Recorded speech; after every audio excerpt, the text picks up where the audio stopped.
Les gars, j'espère que vous allez bien. On se retrouve aujourd'hui pour une nouvelle vidéo. Je suis très heureux de vous retrouver parce qu'on va parler aujourd'hui de l'avant-match entre le FC Barcelone et Getafe. Il faut redescendre de toute cette euphorie Champions League.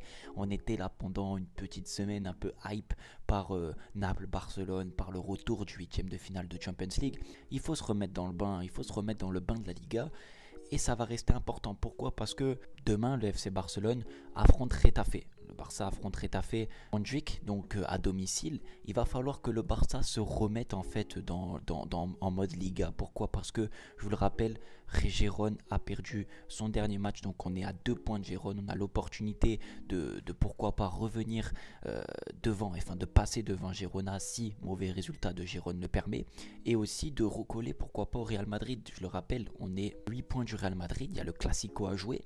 La Liga peut être relancée à tout moment. Alors il faut rester lucide, il faut rester bien évidemment assez clair d'esprit pour se dire que ça va être compliqué, mais il faut garder un soupçon d'espoir et surtout se qualifier pour la Super Coupe l'année prochaine. Et pour ça, il faut terminer deuxième. Donc il y a encore pas mal de, j'ai envie de dire, d'objectifs pour le Barça. Et surtout ce Barça qui est sur 5 matchs sans défaite, il me semble, Champions League compris. J'aimerais savoir, et je suis curieux de savoir où ce Barça, qui est sur une meilleure dynamique que ces dernières semaines, même si le jeu n'est toujours pas là et qu'il y a encore des choses à améliorer, j'aimerais savoir où ce Barça peut aller, où ce Barça, jusqu'à où ils peuvent aller. Est-ce qu'ils sont capables de maintenir cette cadence plus ou moins positive, parce que c'est sur les 5 derniers matchs, 3 victoires et 2 matchs nuls. Est-ce qu'ils sont capables de maintenir ce niveau-là, en tout cas en termes de résultats, jusqu'au match retour face à Naples, justement à Montjuic? Savoir si le Barça à domicile commence à avoir des repères, parce que les derniers matchs à domicile, c'est pas du tout compliqué, on va pas se mentir. Donc ça encaisse beaucoup de buts, ça concède pas mal d'occasions, c'est pas forcément très sérieux. Donc j'ai plein de questions. Et ce match face à Getafe, pour moi, il est parfait. Pourquoi? Parce que Getafe, c'est une équipe déjà qui n'est pas totalement larguée pour les places européennes, parce qu'ils sont juste à 6 points de la 6e place. Ils sont 10e, ils sont aussi toujours en course pour faire une bonne saison, une équipe de milieu de tableau. Donc je suis curieux de savoir si cet adversaire-là potentiel, qui pour moi est l'adversaire idéal pour savoir si le Barça peut continuer sur cette dynamique. Je suis plein de questions et ce match de demain, je vais le suivre avec beaucoup d'attention.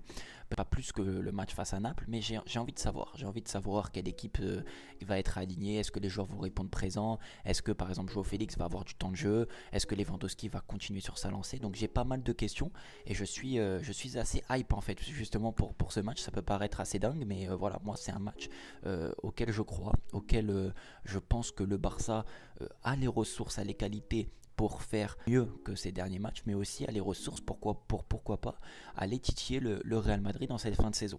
Fait pour moi, c'est une équipe qui est sur les 5 derniers matchs, sur 2 victoires sur les 5 derniers matchs. Ils ont perdu face au Real Madrid.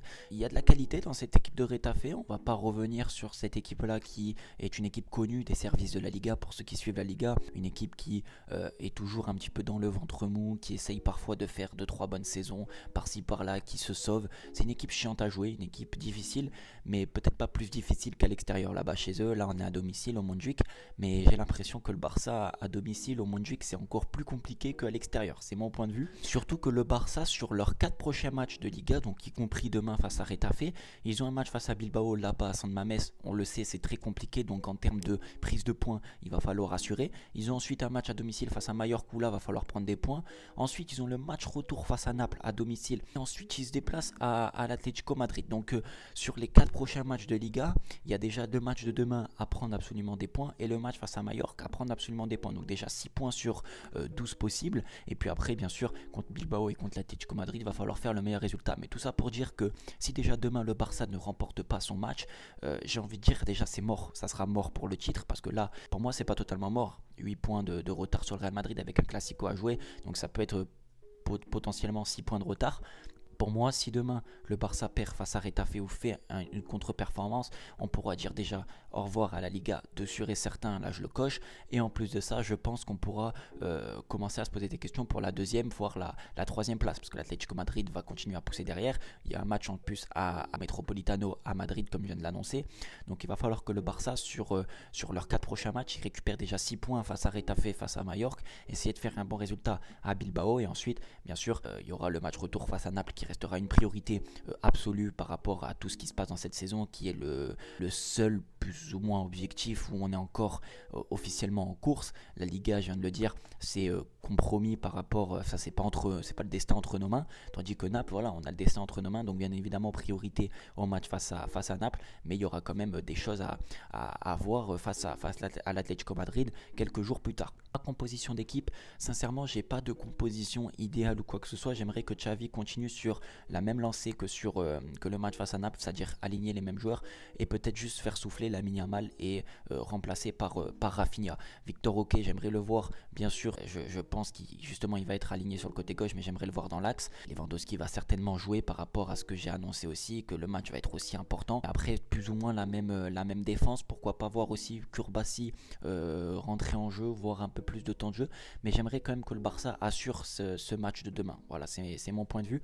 Mon pronostic, rapidement, je vois quand même une victoire du Barça assez sereinement par rapport à leur dynamique qui est plus ou moins bonne sur leurs 5 derniers matchs. Je le rappelle, c'est 3 victoires, 2 matchs nuls, c'est beaucoup mieux que sur les dernières semaines. Maintenant, est-ce que ça va suffire pour confirmer demain face à Retafe? J'en sais rien, mais je vois quand même une victoire du Barça assez nettement, et en tout cas je l'espère, c'est-à-dire un score assez net de 3-0 et un clean sheet, ce serait intéressant. Voilà les gars, j'espère que la vidéo vous aura plu.